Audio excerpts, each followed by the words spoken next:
ফখরুদ্দিন মঈনুদ্দিন যখন 111 তৈরি করেছিল 6 মাস কিন্তু আকাশচুম্বী জনপ্রিয়তা ছিল, আপনার খেয়াল আছে?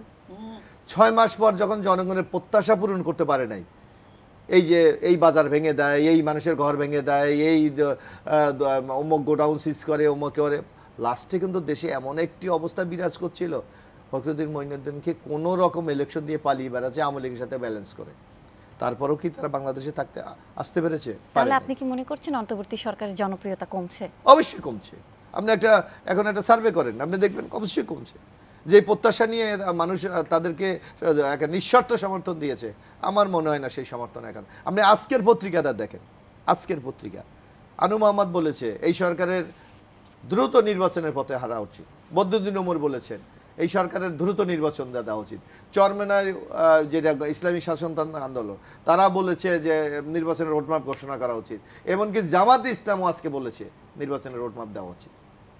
আপনার রাজনৈতিক দলগুলির কিন্তু কণ্ঠ পরিবর্তন হয়ে যাচ্ছে, আপনাকে এটা বুঝতে হবে।